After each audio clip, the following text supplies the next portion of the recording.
ആശുപത്രിയിൽ കളിച്ചുകൊണ്ടിരുന്ന കുഞ്ഞിന്റെ സ്വർണ്ണമാല ഒരു യുവതി തഞ്ചത്തിൽ കൈക്കലാക്കി. കുട്ടിക്കൊപ്പം ഉണ്ടായിരുന്നവർ കാര്യം മനസ്സിലാക്കിയെന്ന് തിരിച്ചറിഞ്ഞ യുവതി രണ്ടാമതൊന്ന് ചിന്തിച്ചില്ല. മാലയങ്ങ് വിഴുങ്ങി.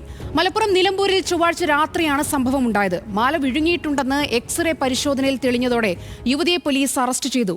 2 ദിവസമായി തൊണ്ടി മുതലിലുള്ള കാത്തിരിപ്പിലാണ് ഇപ്പോൾ പോലീസും കുഞ്ഞിന്റെ ബന്ധുക്കളും.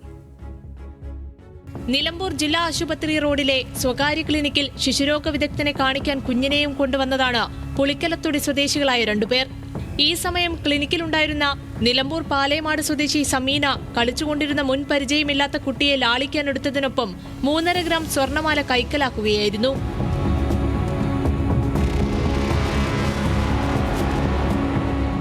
പിടിയിലാകുമെന്ന് തിരിച്ചറിഞ്ഞതിനു പിന്നാലെ യുവതി മാല വിഴുങ്ങി. വിവരമറിഞ്ഞയുടൻ പോലീസെത്തി യുവതിയെ കസ്റ്റഡിയിലെടുത്ത് ആശുപത്രിയിലെത്തിക്കുകയും എക്സ്റേ എടുക്കുകയും ചെയ്തു. ഇതോടെ യുവതിയുടെ ശരീരത്തിനുള്ളിൽ മാലയുണ്ടെന്ന് വ്യക്തമായി.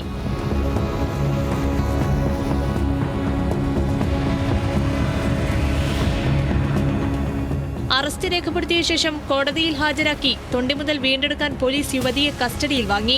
എനിമ നൽകി വയറിളക്കി മാല വീണ്ടെടുക്കാൻ വനിതാ പോലീസിന്റെ നിരീക്ഷണത്തിൽ പോലീസ് സ്റ്റേഷനിലെ പ്രത്യേക മുറിയിലാക്കിയെങ്കിലും ഫലമൊന്നും ഉണ്ടാകാത്തത് പോലീസിനെയും കുഴക്കിയിരിക്കുകയാണ്. ആശുപത്രിയിലേക്ക് മാറ്റി മാല വീണ്ടെടുക്കാനുള്ള ശ്രമവും പോലീസ് ആരംഭിച്ചിട്ടുണ്ട്. ന്യൂസ് മലയാളം, മലപ്പുറം.